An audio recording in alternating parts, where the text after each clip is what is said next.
Good evening, ladies and gentlemen. Welcome to join the panel discussion on discrimination towards Asian women, together with ministers, industry, and community leaders. Since the pandemic, the number of cases of hate crime towards Canadians of Asian descent has increased hugely. Asian Canadians need all Canadians to stand alongside us, to speak up, to be vocal against anti-Asian hate. That's why we're here tonight. Firstly, let me introduce our honored guest. We have Alberta Minister of Culture, Multiculturalism, and Status of Women, Honorable Lila Ahig. Thank you for joining us tonight, Minister. Thank you so much, May. I'm very honored to be here. Next, let me introduce Madam Teresa Wu Pao. Teresa is very pioneering with anti-Asian hate or discrimination campaigns. She's the founder of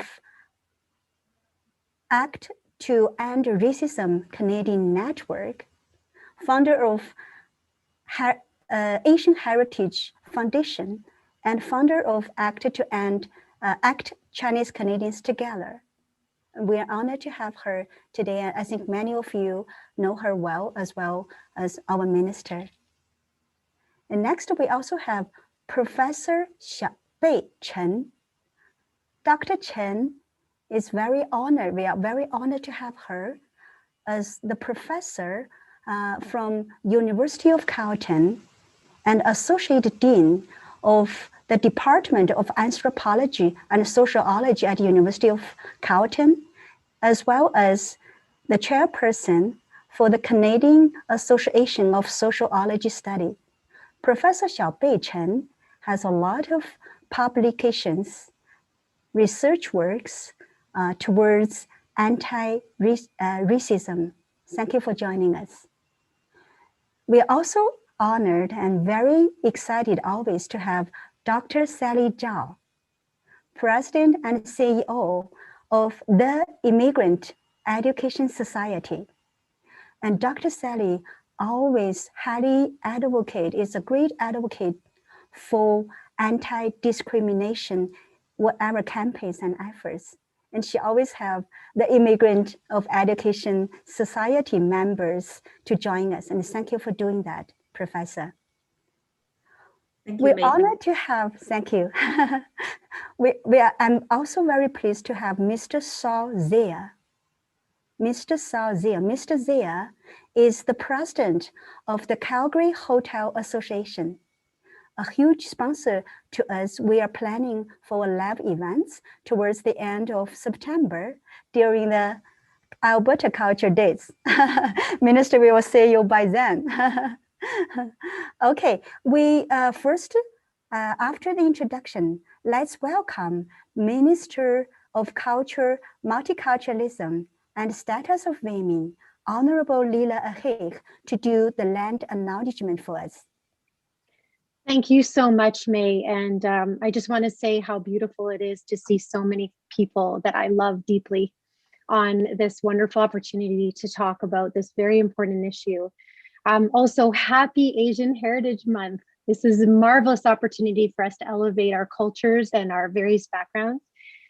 What I'd like to say at the beginning is that we're coming from all over the province, Treaty 6, 7, and 8 territory, and also to the various Métis regions across the province. To be able to acknowledge our elders and our knowledge keepers, I want to thank them from the bottom of my heart for keeping us grounded and giving us the opportunity to have these very important discussions and to begin these in a good way. And to be able to have the conversations sharing on this land and for allowing us to share this space with them. We celebrate Indigenous ancestry and the generations of First Peoples who have welcomed newcomers to their land and into their homes, and to our Métis brothers and sisters as well who have lived and cared for this land for such a long, long time. It is with deep and tremendous amount of humility that I thank them for sharing this space with us today. Thank you, Minister. Thank you very much for that support. And we now would love to start our opening remarks. And again, let's start with our minister. Thank you. Thanks, May. And before I start on myself, I just need to also acknowledge my colleague who is here from the Anti-Racism Council. Mohammed Awada is my brother and is actually fasting right now. And Ramadan Mubarak, my very dear brother, very, very happy to see you here. You're such a gift to this province being a co-chair, but just so you have a little bit of background around this beautiful human being, Mohammed is actually working for the city of Calgary right now, but was formerly had positions with the Center for Newcomers, has helped newcomers come, including a welcoming environment for refugees, and has responsibilities including working with cultural associations and really incredible innovation for refugees. Has been a project coordinator, digital messaging manager. I mean, the list goes on and on to what my brother has accomplished. But mostly, I just wanted to say thank you so much, Mohammed, for joining us. He sits on the Alberta Muslim Association, Social Association, and is on our board of the Calgary Lebanese Association, and has also completed training with the United Nations High Commissioner for Refugees, as well as the Rainbow Railway Foundation, which I think is just an immense, you can understand the immense capacity of this lovely human, who has also been recognized for his work with Lebanon's refugee camps by I think it was the AML, right? AML Association, was it, Mohammed? Have I got that correct? Yeah, AML Association, Stuart.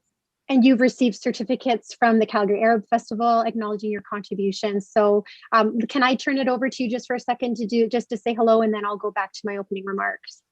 Thank you so much, Minister. I'm honored by all the amazing stuff that you've said. And then I want to thank everyone in the panel for having me tonight, and then for the great work that they've been doing and the great cause that we're gathered here for. As Minister here has mentioned, my weakness point is to support people and to be part of change for the best, especially when it comes to newcomers, refugees, and vulnerable populations. And I'm honored to be here to listen and learn from all the experiences and all the knowledge that every one of you on the panels will bring. I thank you again, and I'm looking forward to enrich myself from all the amazing things that will be said tonight. Thank you again. Thank you so much, my brother. I'm so honored to be your Minister of Culture, Multiculturalism, and the Status of Women. And, I've been so privileged to work alongside so many advocates and members of the ethnic minorities and the communities. And this is really, I think all of these discussions are around building safer and more welcoming Alberta. We have some great history in that, and we've seen so many horrible things happen. But what it does is it shines a light on what we need to do and what our responsibilities are collectively. And it's one of the things that I just really want to remind all of us about, is that we can't change anything if we don't work together on this.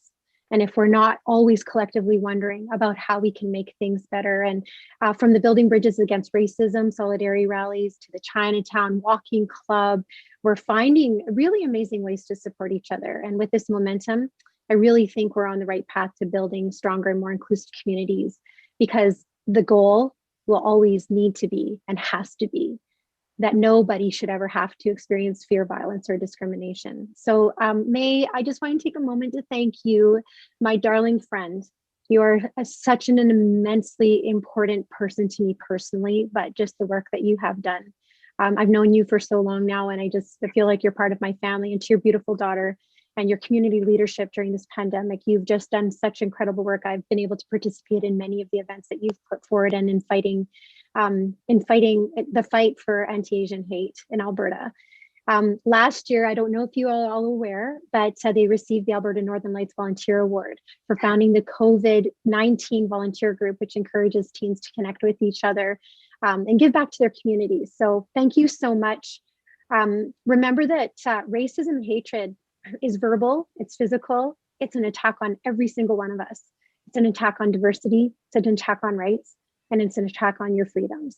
So these community-led efforts are really key to being able to create positive change. And so thank you so much for having me on the panel tonight. I'm so honored to be here. Mohammed, thank you for accepting our last minute invitation. As always, it's such a pleasure to share this space with you, with ARAC. And I'm going to hand it back over to May. So thank you. Well, once again, our deep appreciation to Minister. Minister is the first one to confirm of attendance and to bring up the co-chairperson for Alberta Premier's Anti-Racism Advising Committee. And thank you so much, always. And I want to let everybody here to know that this is not a single offer from me, myself. We are collaborating, around dozens of associations are co-hosting this event as well. All the panelists has sent me their deep insights, and we have spent a lot of efforts together to discuss about this issue. And thank you again. Next, I'm honored to announce that this series of events are sponsored by TD Trust Bank. And we are planning for live events, monthly events with panel discussions on various topics. Firstly, focused on anti-Asian hate in the months of April, May, and June. In the month of September, we're having a live events, and we welcome to join you as well. I would love to play a video from TD Trust Bank, a kind of a greeting from them, and let's watch. Thank you.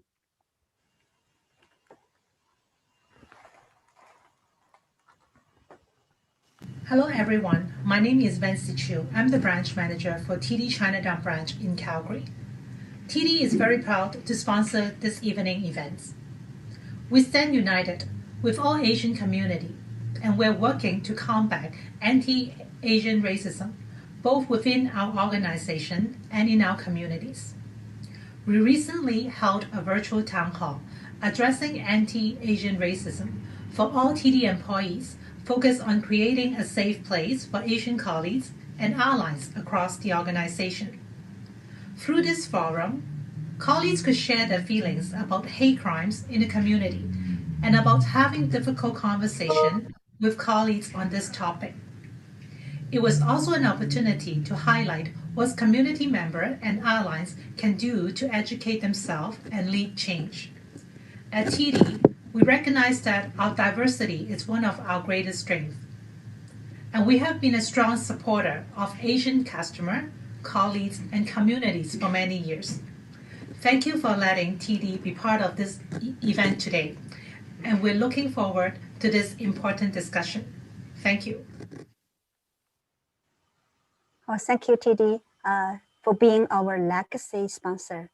Next, let me welcome Mr. Saul Zia, the president of Calgary Hotel Association.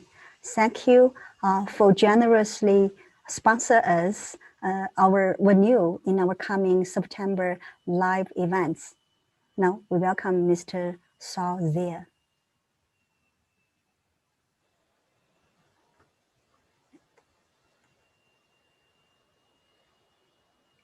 So are you? There we go. I was trying to unmute. It said I couldn't unmute myself, and I haven't been faced with that before.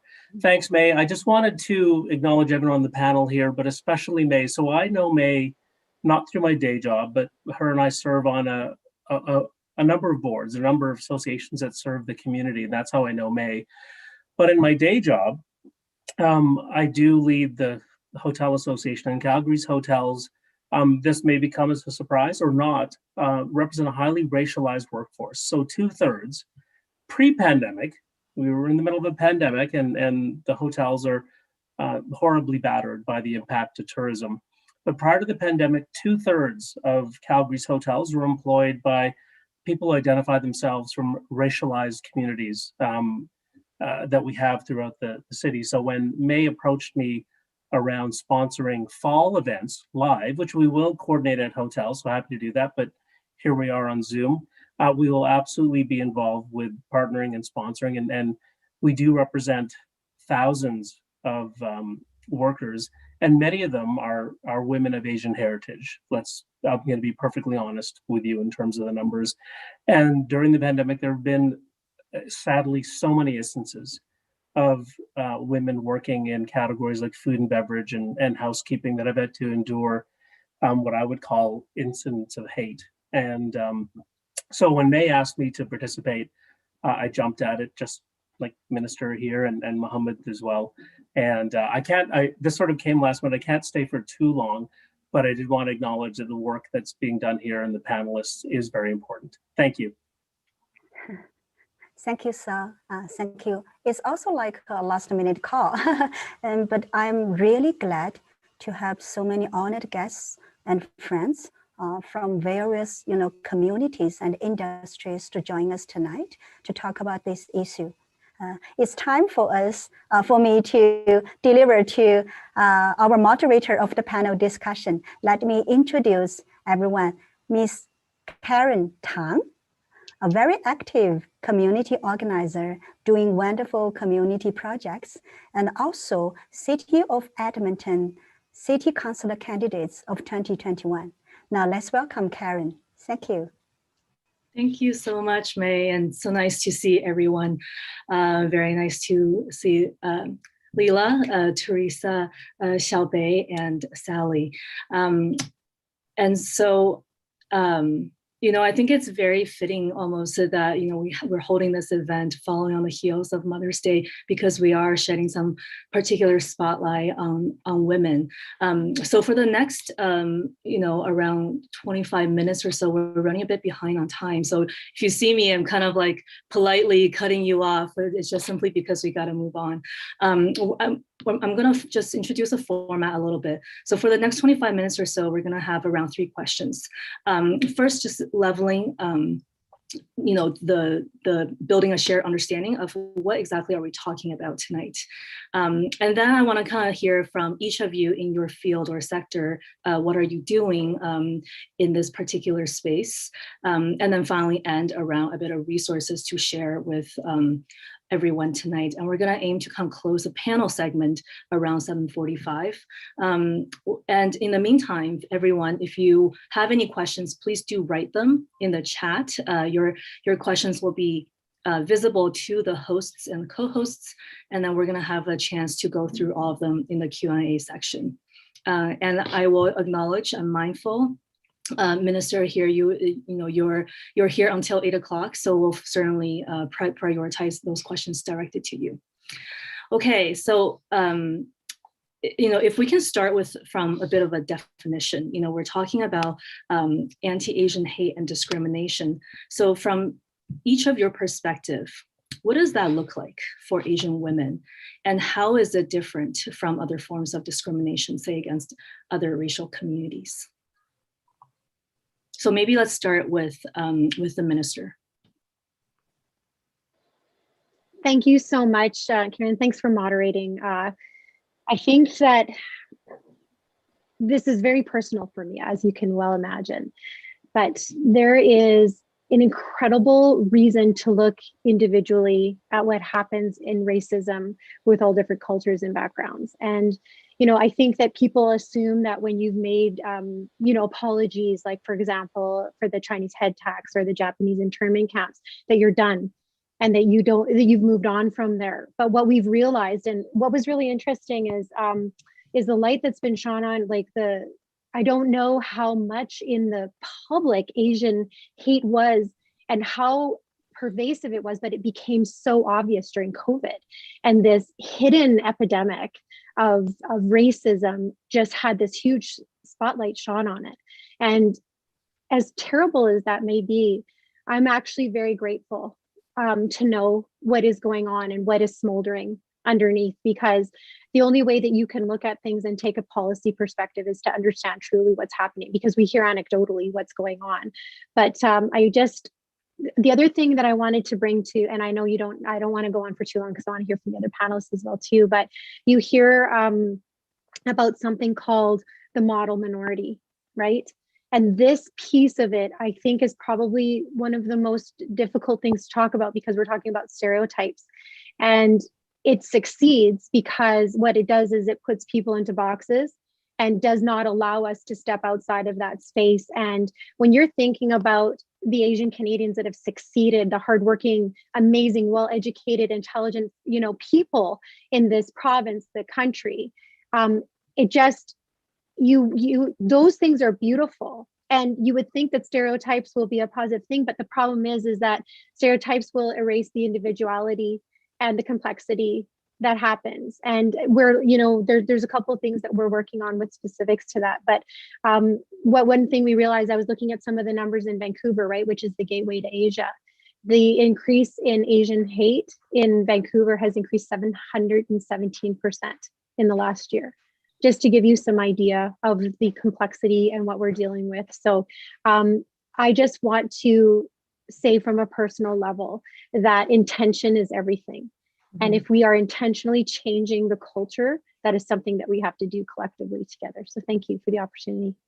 Yeah, so I think you raised a few concepts there around model minority, that this is quite invisible. Welcome the other panelists to build on that. Maybe I'll move the next to Dr. Zhao Sally, if you don't mind unmuting yourself.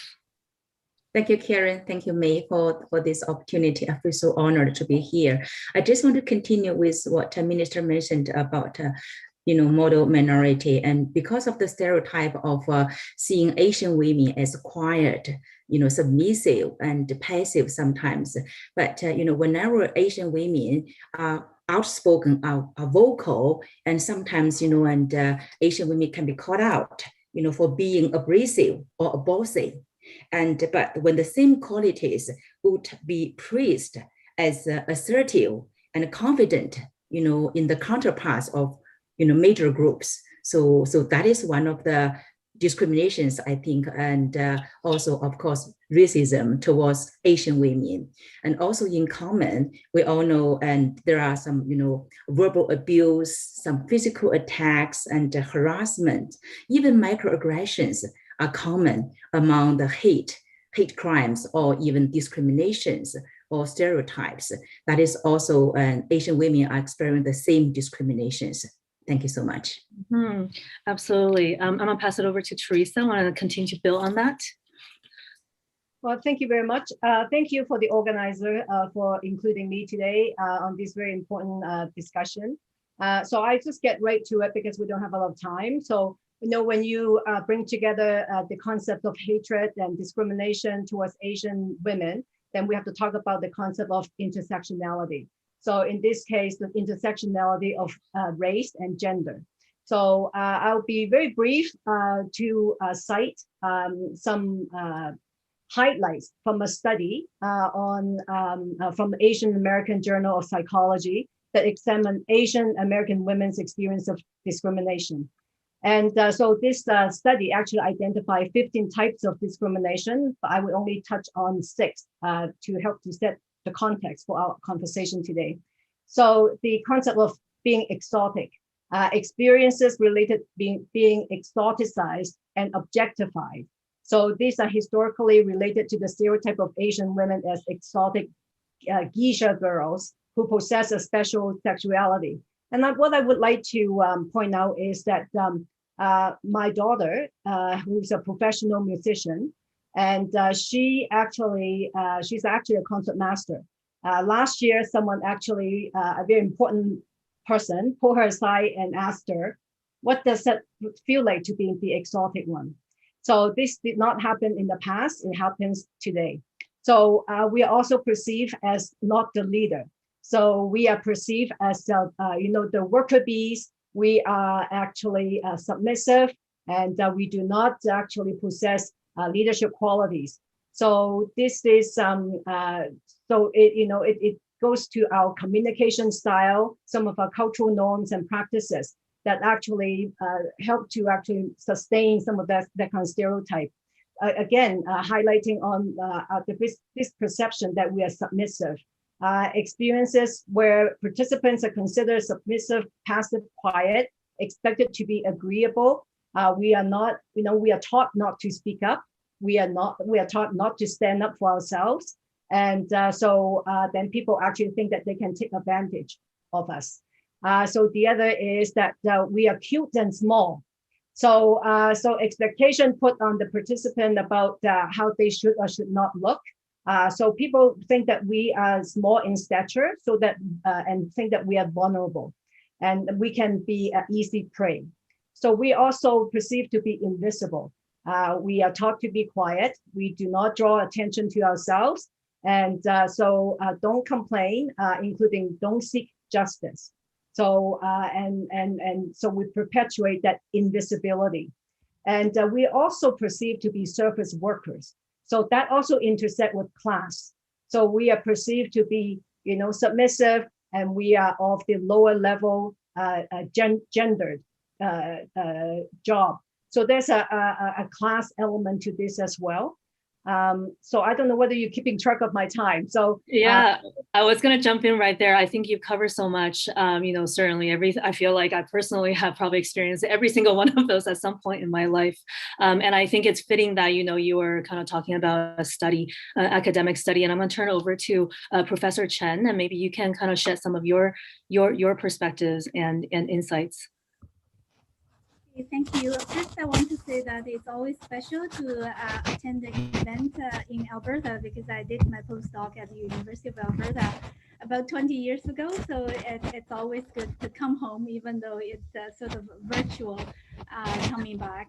And thanks to May for inviting me to this event. And it's also very special for me to be part of this very esteemed group of panelists.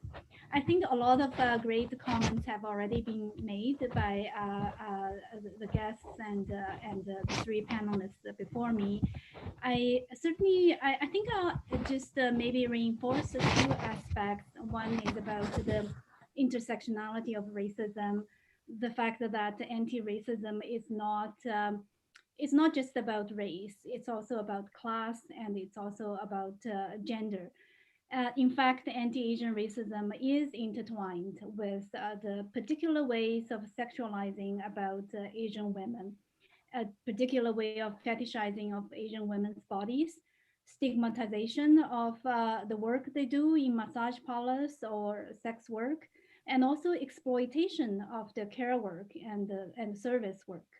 So I want to take us back to history a little bit, because I think it is important to both have historical perspective, but also to locate the discussion of anti-Asian racism in a larger context of critical understanding about the colonialism, both in Canada as well as around the world. Mm-hmm. The sexualization of Asian women stems from a history of European colonization as well as imperialistic influence in Asia Pacific. China, Japan, the Philippines, and the South Korea later on. So these colonial ideas about Orientalist ideas about Asian women came from those experiences. And they constructed Asian women as submissive, as exotic sexual objects. And in North America, settler colonialism constructed Asian immigrants as threats to the biological reproduction of the white nation, and Asian women figured there prominently as well. Because when we think about the immigration ban starting in the late 19th century up to the 20th century, when Chinese women's sexuality was constructed as immoral, as destructive to white communities. So they were excluded on the basis of that, unless they were daughters or wives of rich merchants. Ordinary Chinese women were excluded on that basis. It was justified by constructing Chinese women as potential sex workers. So that's the historical dimension I want to bring to the discussion. The other is more contemporary. It's about feminized workforce. Working class Asian women migrants are mainly employed in a feminized workforce, including previously, for example, in Toronto, the garment industry employed many Asian working class women. And today in domestic work, care work, service industry, and the sex industry as well. So this feminized, low-paying, low-income, low labor protection workforces have traditionally been considered as white women's work, but are now mostly taken up by racialized women. And in these jobs, Asian women workers are especially vulnerable to exploitation, to violent policing, and they are considered as the ideal docile labor. So I think that these are some of the dimensions when we talk about um, Asian women's experiences. I think it's important to also have those specific class experiences in view as well. These Professor Chen, so Professor Chen, I'm just gonna cut you off there. I apologize, but I think you actually kind of completed a bit of this like kind of understanding from bringing from historical all the way from colonialism to contemporary, and then kind of, and all the other panelists also added to kind of the everyday experience that people are seeing now. So I really do appreciate that.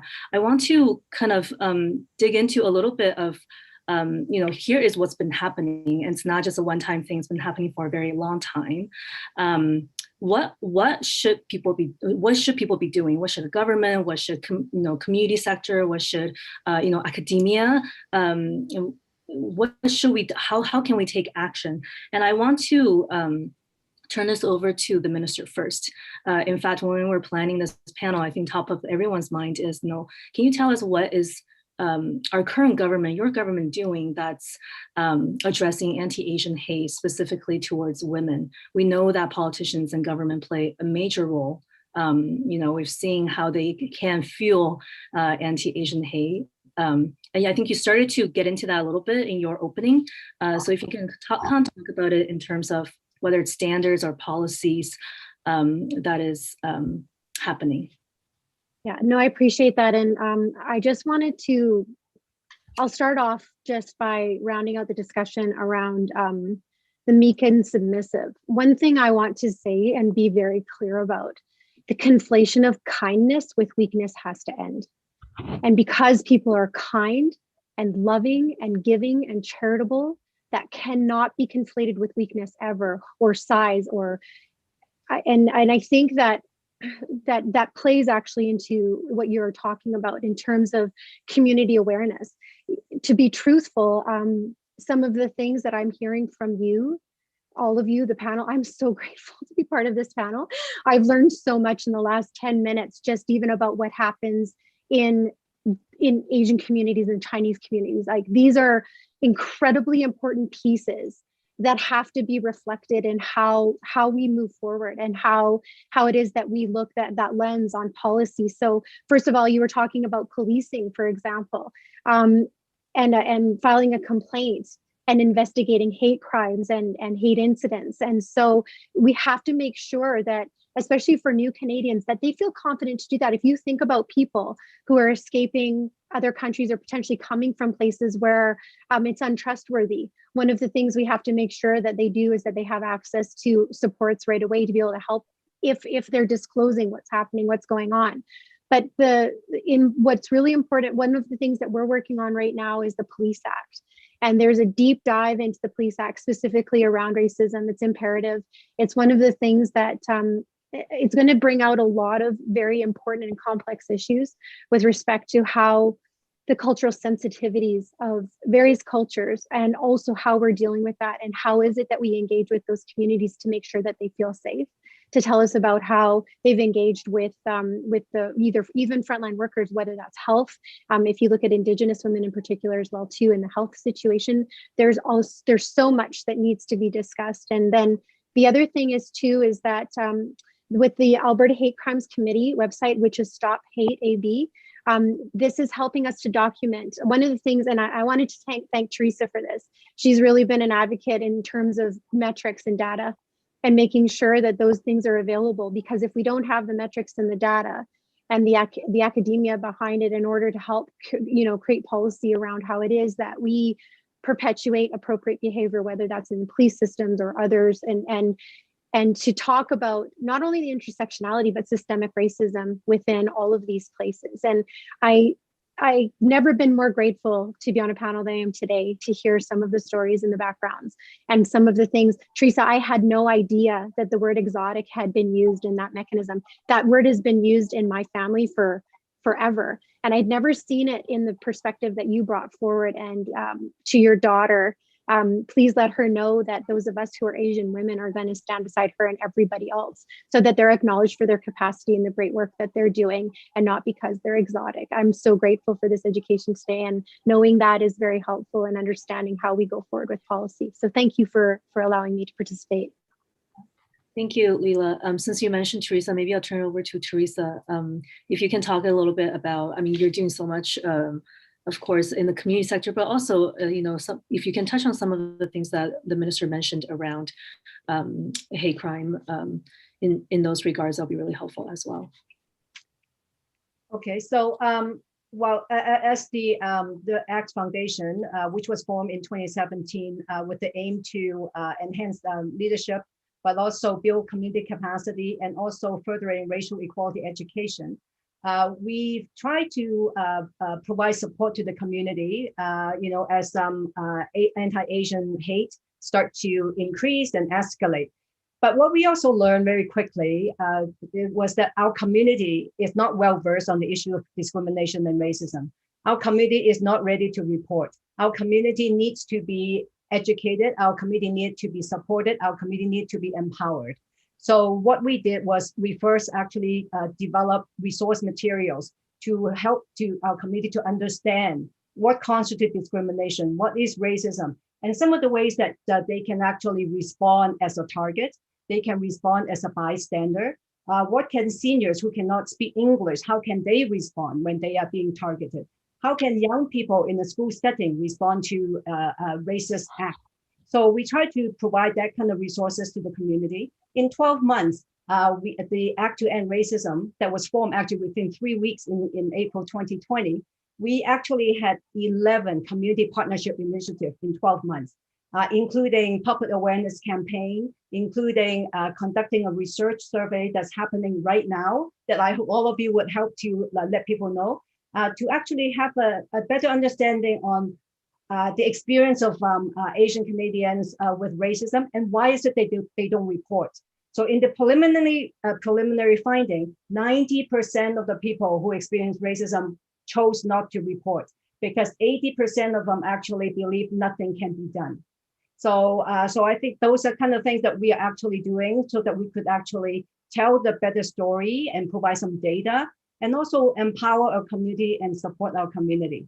So we're actually launching 5 videos on microaggression, the yellow peril, perpetual foreigner, and the model minority, with a discussion guide developed by the Asian Canadian Educators Network to actually provide a tool to educators, for the business, for government and public entities, to actually use these tools to start that conversation, to discover what are some of these, how are these stereotypes perpetuated and continue to manifest in our organizations and systems.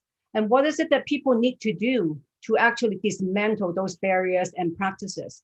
So we have been, those are some of the work that we have been doing. And these are work that we like to invite all of the people here to actually help to join in and so that we could actually have the resources reach the people beyond Calgary, beyond Toronto, beyond Montreal, but go into the second and third tier cities where people need support. You know, and I remember being one of the very early calls for Act to End Racism, like early on in the pandemic last year, and hearing stories from across the country of, you know, the Asian community experiencing racism. So it's, you know, this is a very much ongoing work. And I think you've also named a number of resources that we were gonna maybe touch on kind of at the end there. I'm gonna just turn it over to Sally. If you can talk about, you know, in your realm of work, what are some of the resources that you are, not resources, but what are the things you're doing in your work to address systemic racism and anti-Asian hate? Thank you so much, Karen. I work at Immigrant Education Society, which is a social service organization. So I'm going to address this question from a social service organization perspective. And I'm going to share with you 4 key points. Number one, and we should acknowledge the discrimination, racism existence in this society is historical, it's nothing new, and it is amplified because of pandemic, and create a safe environment for people to talk about it and for people to speak up. And no matter they are experiencing discrimination, hate, or racism themselves, or they witnessed these behaviors. So we create a safe environment. That's the first point I want to share. The second point I want to share is have human resources policy in place at TIES. So in our human resources policy, we state very, very clearly, and we are committed to create and welcome an inclusive and diverse environment. Every individual deserves respect and deserves being treated with dignity. That is very important, have the policy in place. And also the third point I want to share is we practice the policies in our daily operations. So give you an example, among the staff we serve, they are from more than 80 different ethnocultural groups, and our staff are from more than 30 different cultural groups. And besides, the diverse staff clients, we also have board members. Our 12 board members are from 6 different ethnocultural groups. In addition, we encourage diverse leadership styles. So on our leadership, we have both types. We have more quietly assertive leaders. We also have more vocal, more opinionated leaders. So by a combination of different type of leadership, we have very strong leadership team and staff team. And number 4, I want to share with you is to promote inclusion and diversity through public events. For example, at TIES, we host annual summer festivals since 2010, in person for 9 years. Last year, thank you so much, Minister, for your ministries and financial support. We hosted a 2-day event as part of Alberta Cultural Day celebrations, Cultural Month actually celebrations online. So this year, we hope we'll continue to receive financial support from your ministry, Minister, and continue to host the summer festival. So through this summer festival, we bring newcomers together with the communities to promote diversity and inclusion. And just to summarize, so from positive perspective, and we focus on the inclusion and diversity to combat the discrimination in any ways, be they, and based on race or gender or religion. Thank you. Thank you so much. What a great way to, just remind the minister, hey, this opportunity is coming up. Professor Chen, I'll turn it over to you. What are some of the things that, you're doing in your area to address this? Well, I think for me, I find the most important problem to address is the invisibility of Asians and the invisibility of anti-Asian problem as a social problem to be addressed either at the societal level or at the institutional level. So a huge part of my work in the past year has been around that, really how to bring awareness through working with community organizations and academic partners to bring awareness to this fact. We are running out of time, so I won't get into details, but I just want to share a statistics. The Asian Canadians account for 18% of the population in Canada. Okay, I want people to keep that in mind. In the US, the percentage is much, much smaller. In the US, only 6% of the population are Asian Americans. So when we look at the numbers that way, I think it's very clear to us, right? The message that the government and the society ought to take problems, challenges, targeting Asians much more seriously than they have. So I'll just end there. Hopefully we'll catch up with some discussions. So Absolutely, we're going to leave lots of room for also Q&A with the participants. And I think it's very clear from all of your response, you know, anti-racism is a very much a systems approach that takes multiple levels of, you know, sectors and government, from legislation to public awareness to capacity building, you know, to HR policies. And, you know, acknowledging that this exists is certainly one of the first steps. So I want to, I know I'm wondering, we're coming kind of sort of towards the end, you know, very quickly, some of you already highlighted resources. And I'm wondering if, you know, if you can leave the audience with something concrete, you know, when it comes to supporting Asian women and communities experiencing racial discrimination, you know, it's a multi-pronged approach. And what are some resources you can recommend to support Asian women? You know, I think we've heard something about the, you know, the video series that Act to End Racism is doing, some of the funding opportunities for intercultural initiatives. Maybe this time I'll start with Professor Chen and we'll work our way back to the minister. How's that? What are some resources you can leave with us? Yes, well, a few groups of them come to mind. I think the first is public education resources. I am so heartened to hear Teresa mentioning the educational resources that her organization has been developing. I would urge the minister to invest in initiatives like that even more. We need a lot more of that and need to disseminate those further to benefit the whole Canadian society. And secondly, I think multi-language services, right, that continue to be an issue facing the community, how to improve accessibility of services, but also importantly, how to facilitate true experiences of substantive citizenship, not just the citizenship as a status, but to actually participate as a Canadian citizen. I think we need to have language services in different languages, and also to teach people what are some of the citizenship participation norms, right? Like when an incident happening in workplaces, really what's the process of dealing with that, right? Same as at school. So we need a lot of investment in those areas. I also think building solidarity within Asian groups, and because Asian is not a monolithic group, right? There are lots of differences in terms of cultural backgrounds and migration histories and political views. So we need a lot of work to build solidarity and also solidarity with other racialized groups.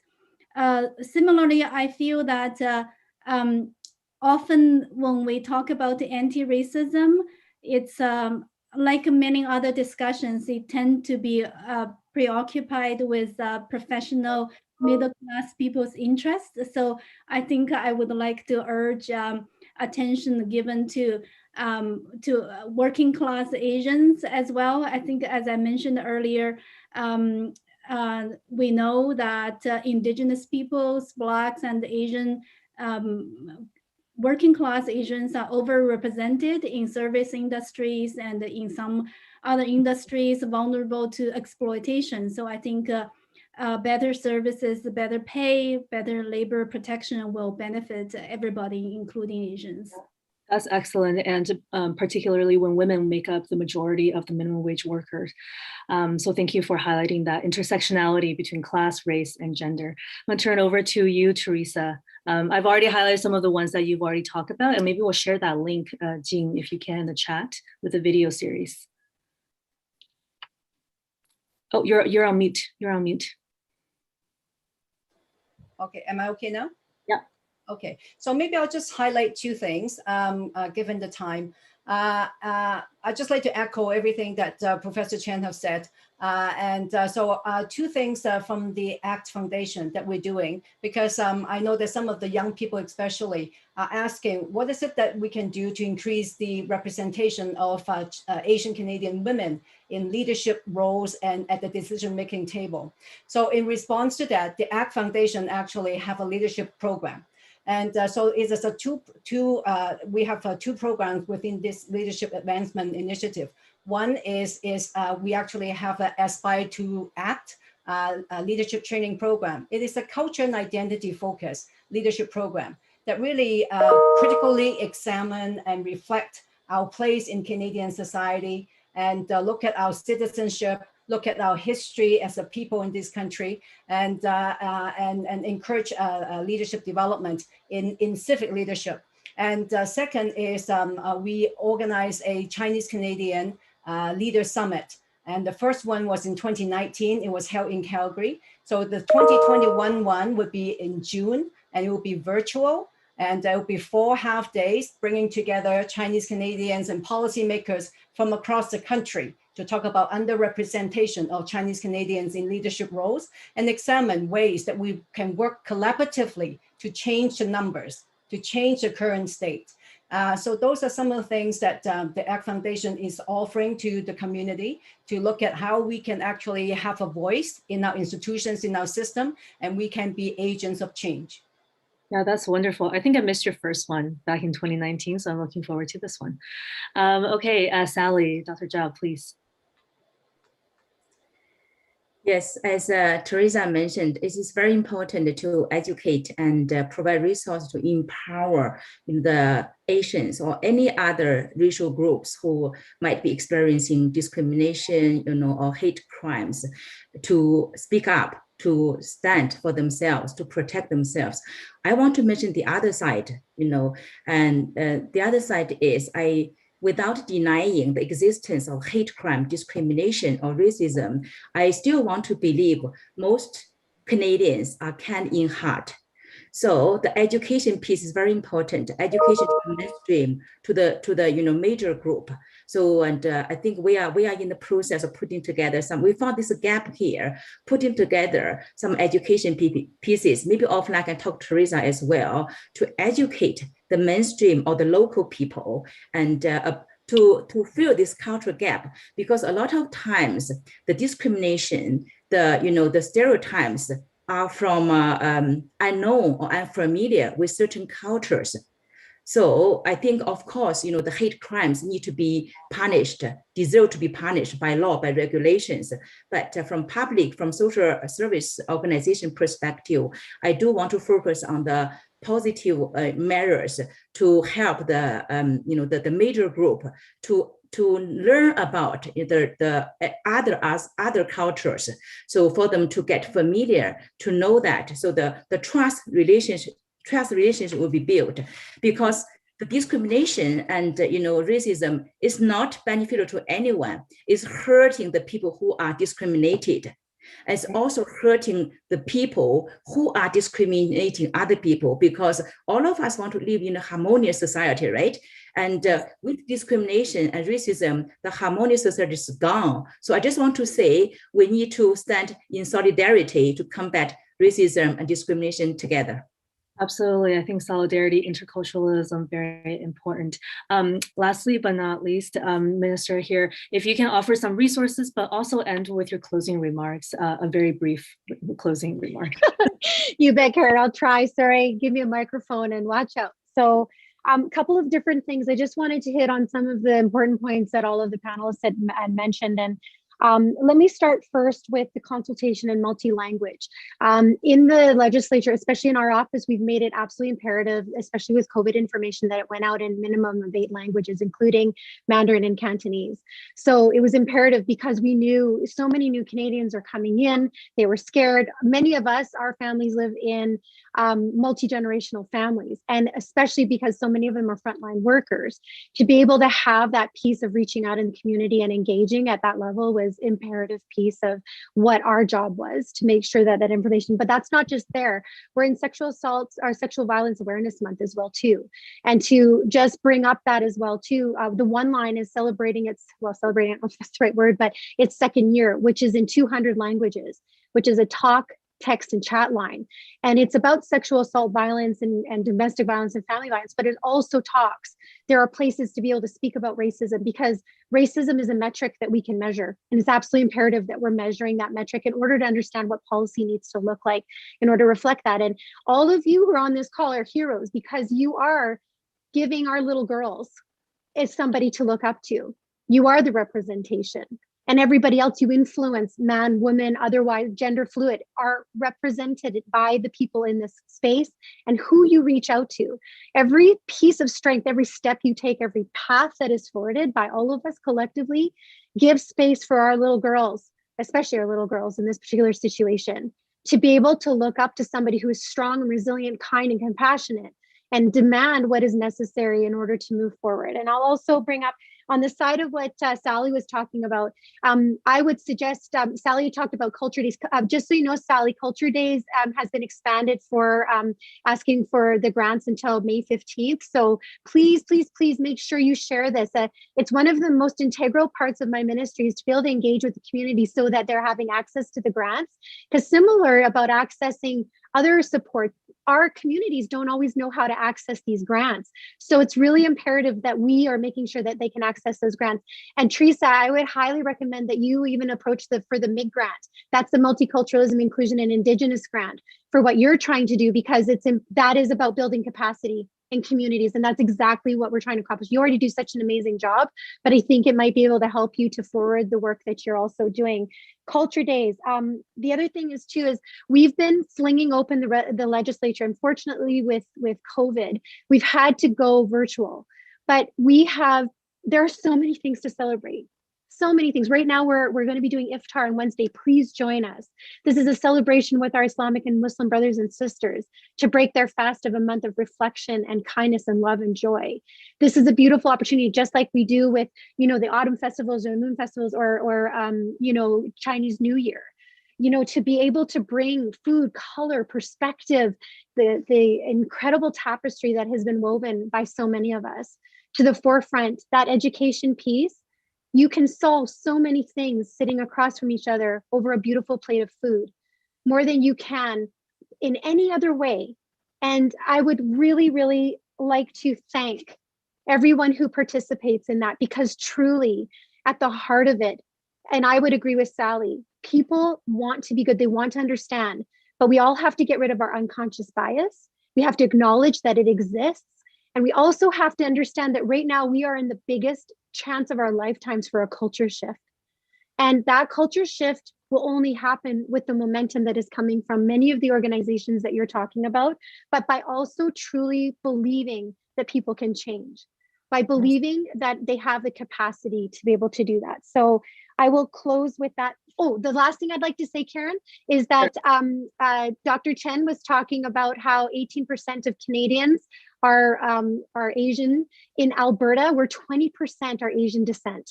It's even higher. We are the place that is safe and beautiful and wonderful for our people to come. So thank you so much for letting me participate and for informing me about very important things that I think that partnerships with government will be part of the solution going forward. Thank you. Yeah, thank you. And thank you so much. I think we're going to actually transition. But before I do that, I just want to acknowledge and thank all the panelists' time, and as well as all of your time, kind of sitting in front of YouTube or the Zoom, listening to this conversation. I think there has been lots of resources mentioned, and Jing is actually compiling them to be shared with everyone. Racism affects all of us. And I think women often bear the brunt of that. If we think about missing and murdered Indigenous women, the attacks we have seen in Alberta against Black and Muslim women, the shooting against East Asian women, in Atlanta, but also a lot of the everyday microaggressions. I think we can definitely work towards safer, environment for everyone. I think many more in our Asian community are speaking up, and in the past, we've been told to work hard, eat bitter, 吃苦, and carry on. So it's actually heartening to see our community reflect on this topic and this conversation together, learning from different communities, working with each other. And this is what solidarity and interculturalism looks like. So Minister, I understand you have to go, so I'll give you an opportunity to log off. Thank you very much. And I'm going to turn it over right now to Jing, who's going to moderate the Q&A segment with Dr. Zhao, Professor Chen, and Teresa. So thank you all so much. Thank you so much, everyone. I want to say a huge thank you to Karen for being such a great moderator for the discussion panel. And I've had the pleasure of listening to our panelists. And I've been learning so much. And I sent out just a quick summary of what you guys have listed. Hopefully I didn't miss anything. So right now we will move on to the Q&A section, and we have enabled the chat so that participants can chat with hosts. And I would ask that if you have a question, please direct your questions to Mei Han for our panelists. So right now we have actually collected questions prior to some of our panelists. So we will go right into it.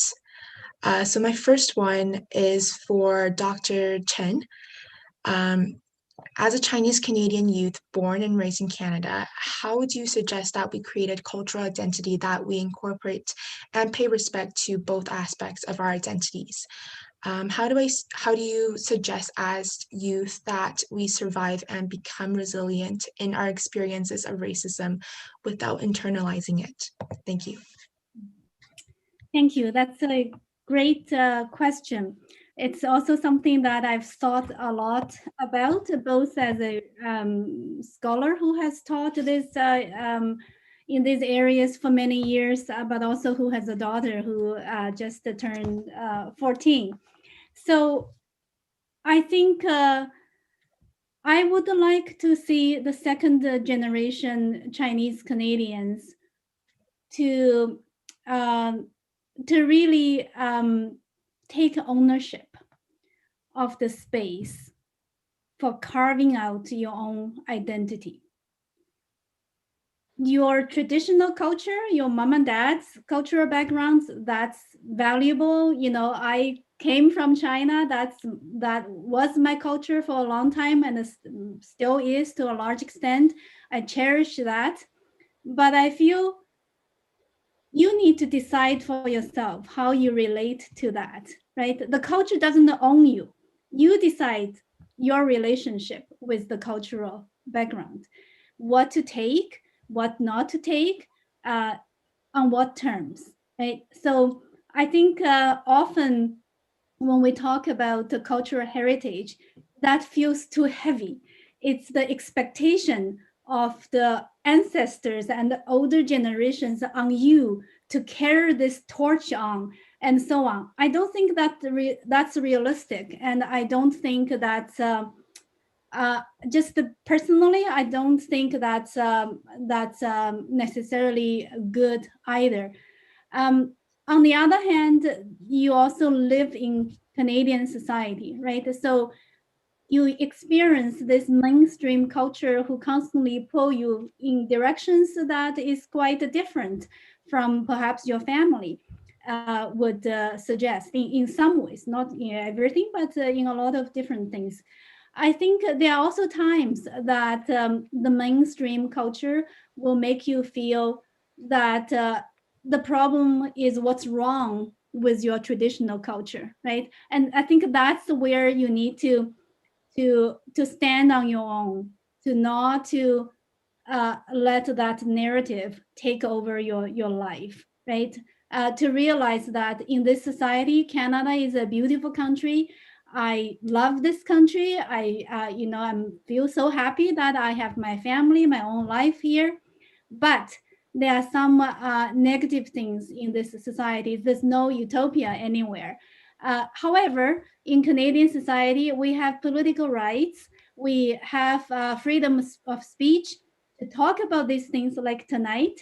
And we also have, I think, a kind of a culture that is more open, right, to young people's perspectives and young people's agency.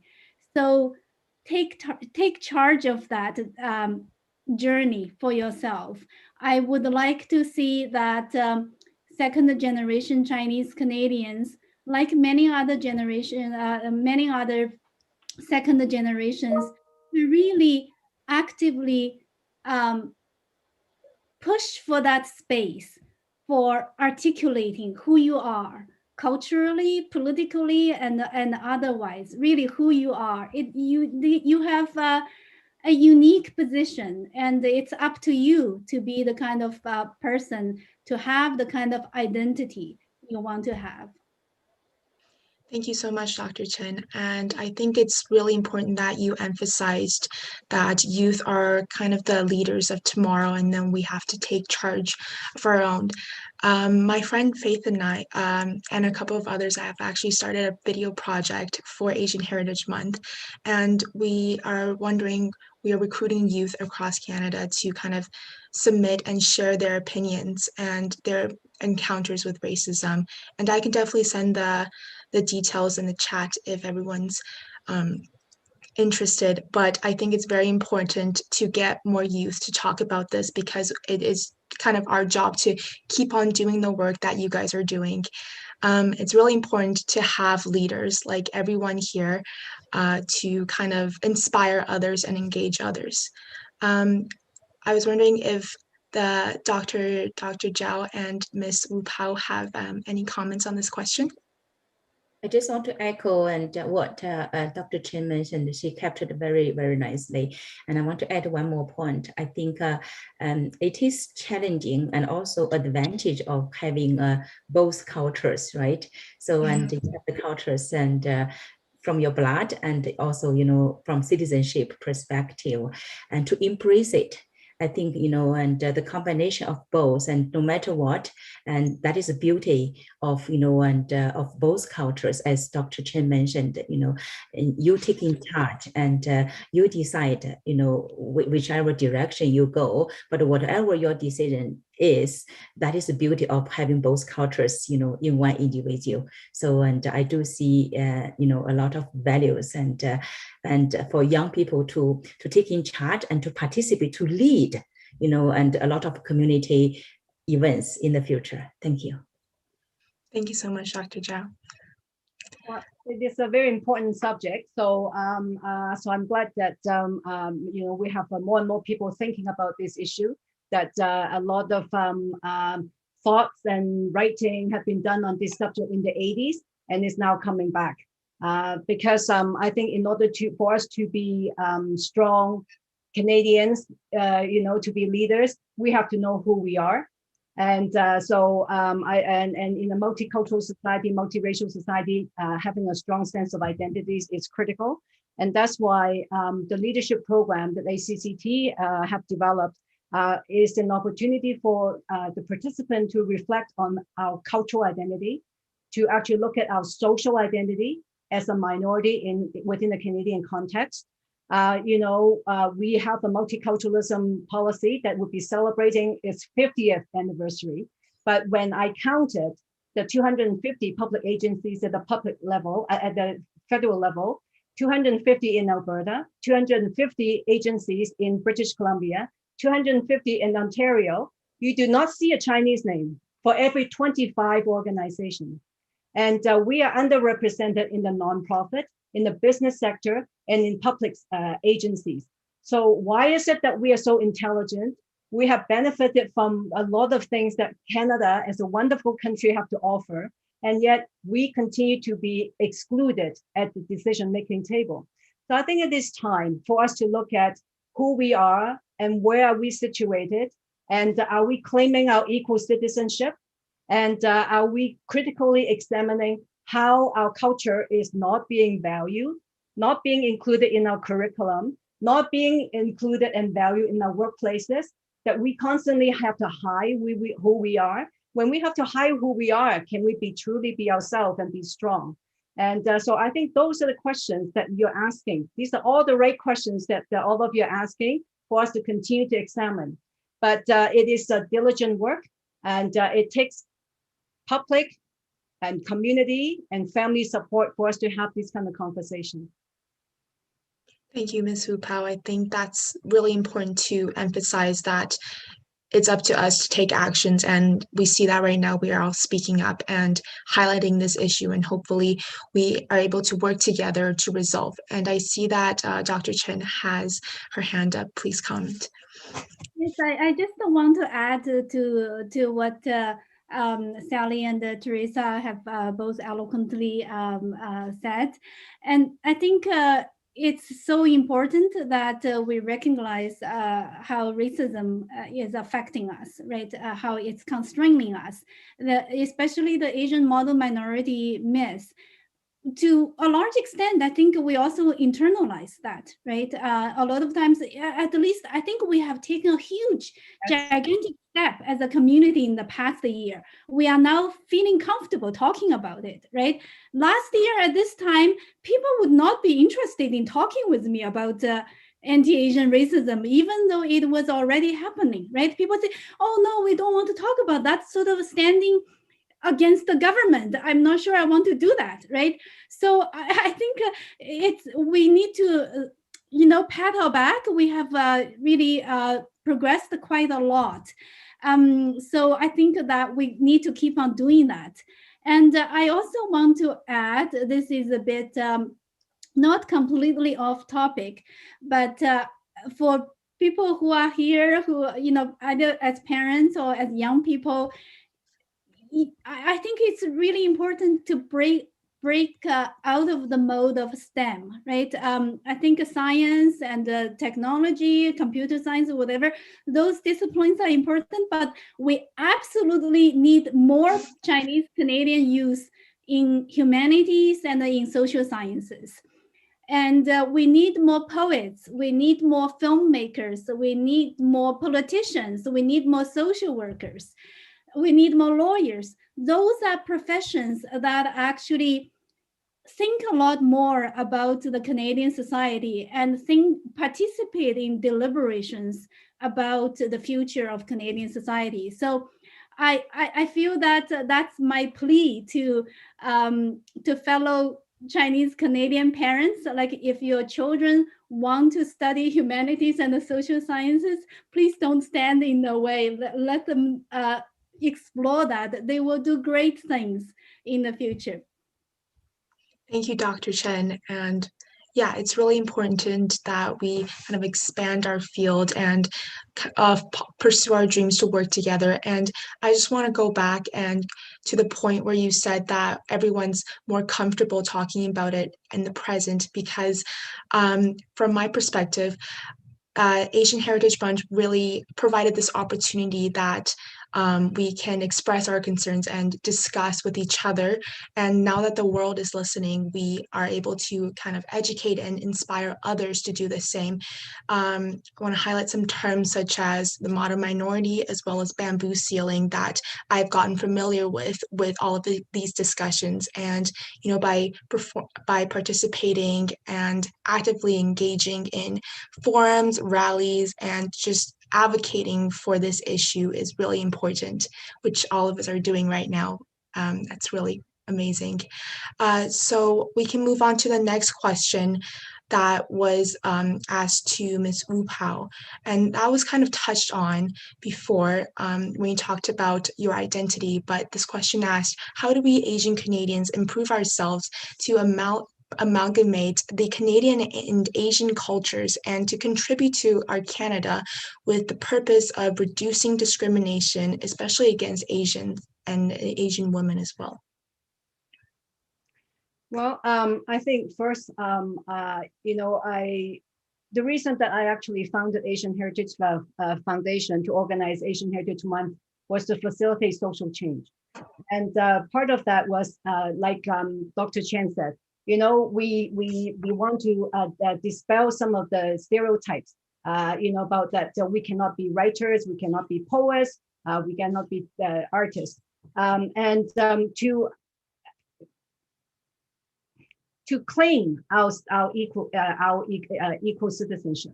So that is sort of our purpose of organizing Asian Heritage events. So it is about having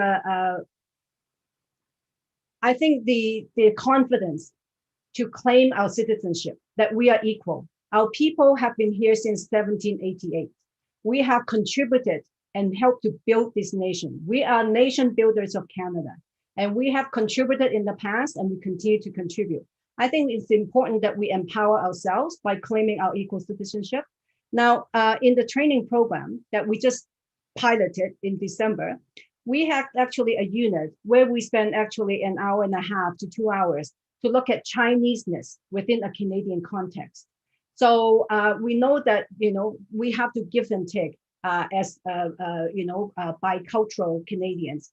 So we need to take some time to actually learn, to find ways to learn about the values and traditions of the Chinese culture.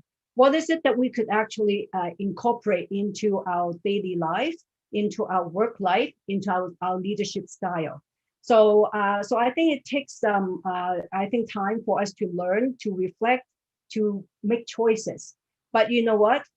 It also takes institutional responsibility. Our education system, it is time to actually put in place inclusive curriculum. It is, why do our young people internalize racism? Because they don't see themselves reflected in the Canadian curriculum. They have not had a chance to learn about our contribution to this country. And, the story has been told from a Eurocentric perspective for way too long. It is time to actually include us in the curriculum so that you actually spend 13 years in a system that recognize you, that support you, that says that you are equal, that your people have contributed. So it takes individual effort, it takes community effort, and it requires public investment. Thank you so much, Ms. Wu Bao. And I just want to share that something that I got from all of these panel workshops and all of these events. And it's the fact that we might differ in our experiences and journeys, but we really need to have sympathy and empathy for others who share their experiences, because it's up to them to share their stories. But I think it's everyone's part to work towards this journey and to end racism. And you touched on some really insightful points. Thank you for sharing that. And I was wondering if 2 other panelists would like to add on, and we can move on to the next question. Thank you.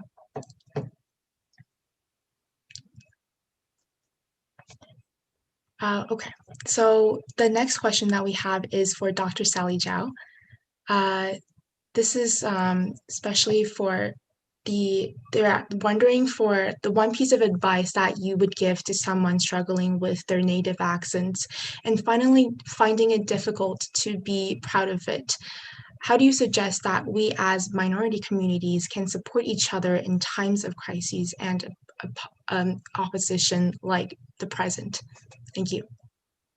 It's a very good question. As a first, generation of immigrants, we should understand accent actually is your beauty. So your accent is your beauty. It's not possible to get rid of your accent if you are the first generation of immigrants. So and don't feel shamed, don't try to hide your accent, because that is your signature, that is your beauty. As long as you communicate clearly and people understand you, that is most important thing. So I just want to, if you ask for my advice, that is my advice. It took me some time to realize that one. My own experience, I received my first degree from China, and I received my master and a PhD from UK. So when I was UK, I kind of, took on a little bit of British accent. But because when I went to UK, I was already in my late 20s, early 30s. So it took me some time. At the beginning, I thought I could talk like a British person, but then I realized I cannot. I cannot talk like a British person. I cannot talk like a local Canadian. But because of my accent, that is me, and to accept that one, that is beauty of me. And that is, my identity, if you talk about identity. So embrace your identity, accept what you have, and be grateful of what you have. So that way you can empower yourself by taking care of yourself. Only in that way can you help other people, empower other people. Thank you. Thank you so much, Dr. Zhao. I think that's a really great advice, and that really ties back to Ms. Wu Pao's emphasis on focusing on your identity and your culture and to be proud of it. And just, it's really amazing how each one of you and everyone here are really working towards kind of ending the hate towards Asians. And really, Dr. Zhao, your organization and your effort to provide equality and diversity, as well as Ms. Wu Pao, you have been working so hard for so long, and as well as Dr. Chen, your efforts to helping and voice your concerns and to inspire others to do the same. Just being mindful of time, that might be our last question for our Q&A section. And I want to thank each one of you again for sharing all of your opinions and your wonderful insights for everyone. And I would like to pass it to Ms. Yan Xie to do the closing remarks for today. Thank you.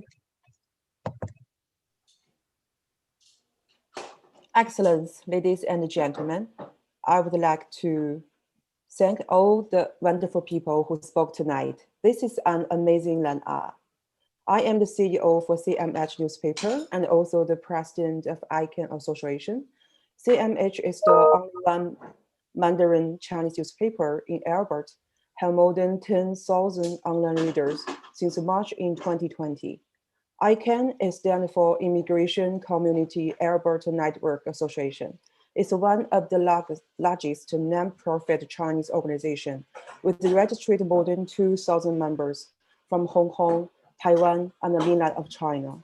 Both of these organizations are the sponsor for this event. We are thrilled to hold this event.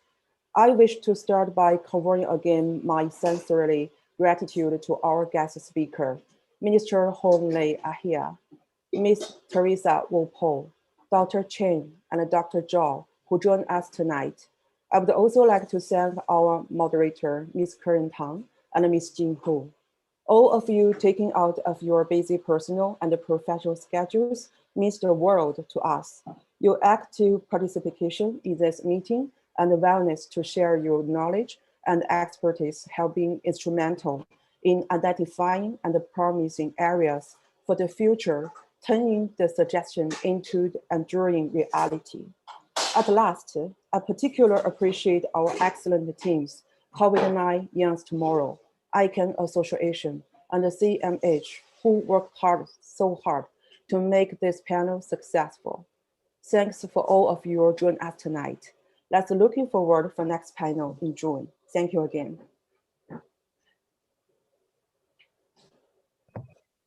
Thank you so much, Yan, for your closing remarks. I was wondering if since we are ending, I was wondering if the panelists have anything just to share to end off our discussion. Thank you. I just want to briefly share a couple of sentences. The first one is, we need to stand together to help build racial equity, and we find strengths in unity. Thank you. Thank you, Dr. Zhao.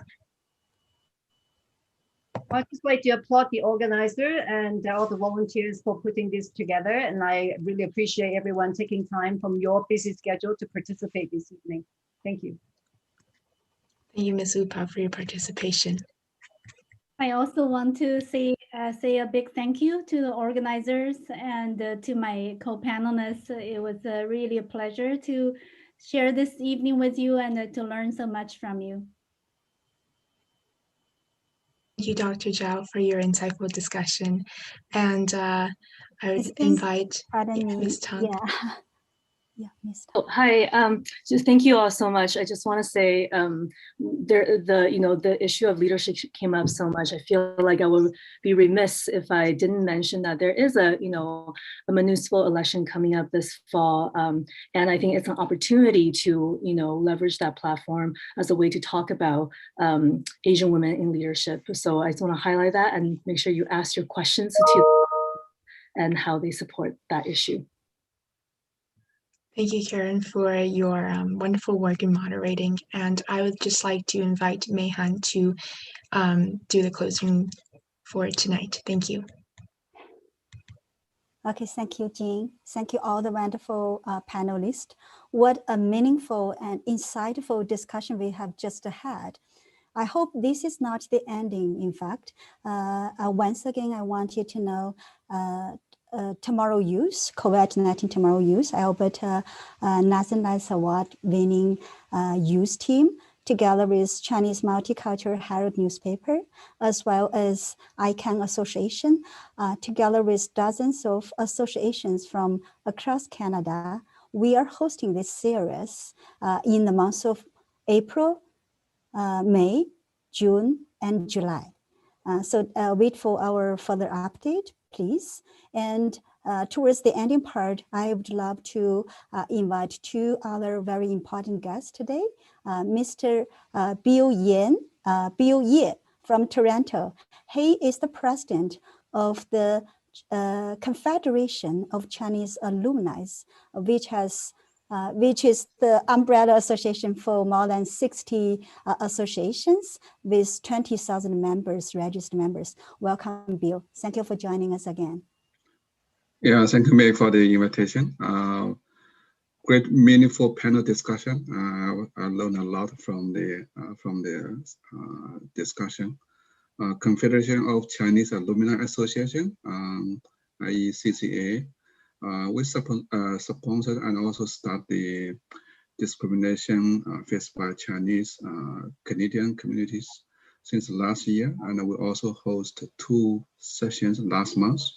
So this is a seminars for the kind of public education and awareness, and which received a very good response from the Chinese communities and also from the other co-partners. So CCA has always been at the forefront of the anti-discrimination and focus on establishing a positive image of Chinese in Canada. And we will work with all partners trying to reduce the discrimination and hate crimes. So let's work together to change the culture. Thank you, Ma'am. Thank you, Bill. We do say every honored guest today, like Madam Teresa Wu Pao, Professor Chen, Dr. Sally, we are all working together to help, to advocate, and to support this initiative, across the country. And I would, maybe later on when we have time, we will have Madam Teresa to introduce in our next session.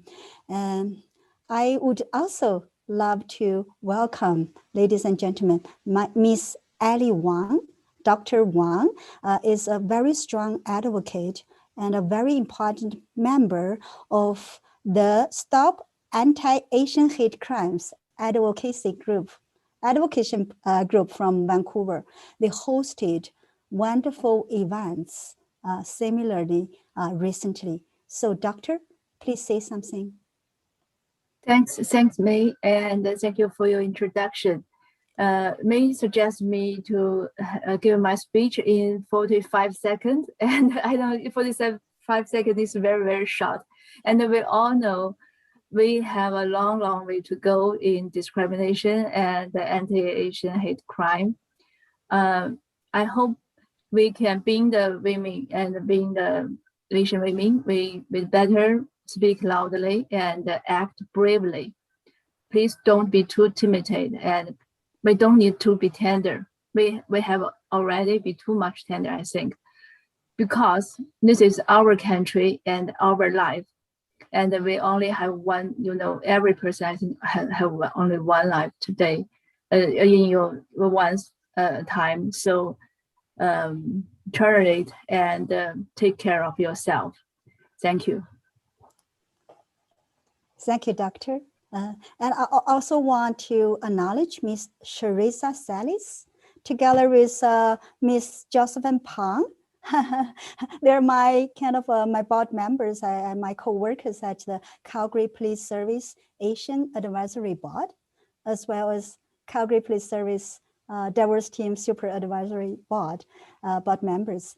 Thank you very much for joining us today. And I would like also to thank you to dozens of associations joining us to co-host this event tonight and for the next series.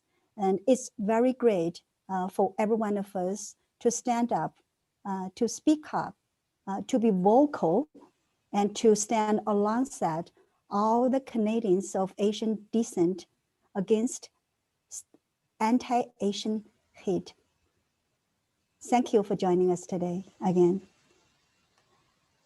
We wish you a wonderful evening, and we will play the recording as requested by very many of my friends who can't attend tonight. As a very busy Monday night, we will post it on our YouTube channel later on and send the information to you. Probably I missed one important guest, Miss Madam Wang Shiping. Are you here today? Because I couldn't find you. You were supposed to join us for another closing remarks.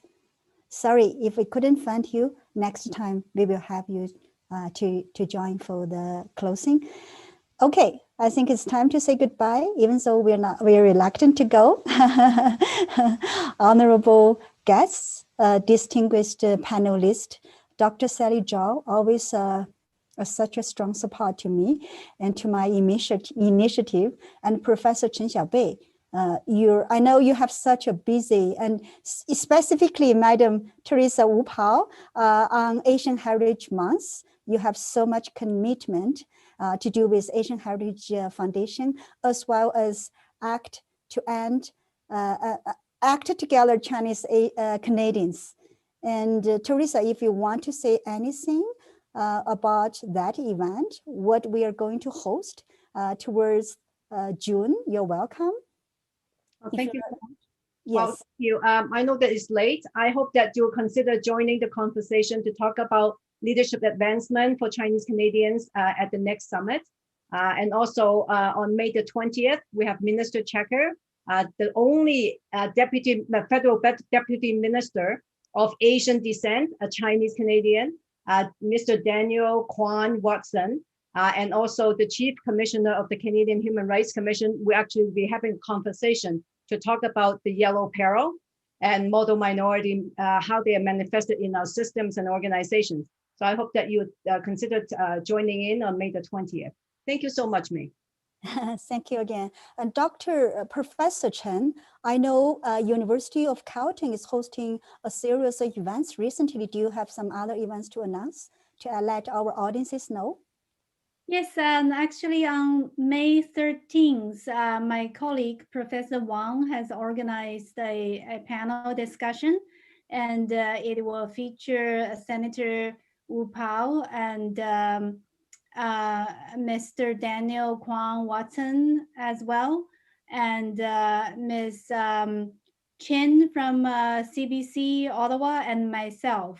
So everybody is welcome to attend that one as well. If you have want to know the Zoom link, send me a message or contact May, and May will forward your inquiry to me. Yes, both I and Dr. Ali Wang, we have our groups on like Stop Anti-Asian Hate, and her wonderful group will also help you spread this news. Don't worry. Okay, so Dr. Sally, do you also have any other events to announce? I think for the coming, Asian Heritage Month or the Culture Day, right? Alberta Culture Day in September. Do you have any other events to announce? Yeah, we're going to have a 2 days event and in September to celebrate about our Culture Days. But before that, in June, we're going to host a mindfulness and mental health conference. That is international conference. A lot of wonderful mindfulness conference workshops will be held. So welcome all of you to join. And plus we have a free app Thais Mindfulness. If you want Google Thais Mindfulness app, that is free app. A lot of wonderful mindfulness sessions are there. Thank you. Thank you so much, Wei, for the invite. Thank you again. It's wonderful to work together to form this, what kind of a ally as Vancouver group has already done. And I know Mr. Bill Ye, president of the Confederation of Chinese Alumni Association, there is another federation of Stop Anti-Asian Hate with more than 300 associations as members. That's what I have heard. It's always good to stand alongside each other and to fight against anti-Asian hate.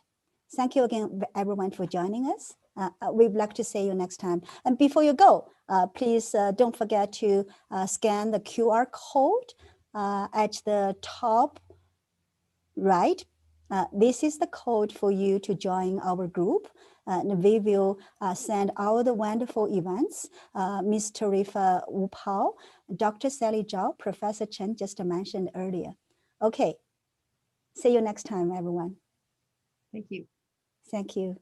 Thank you again for joining us.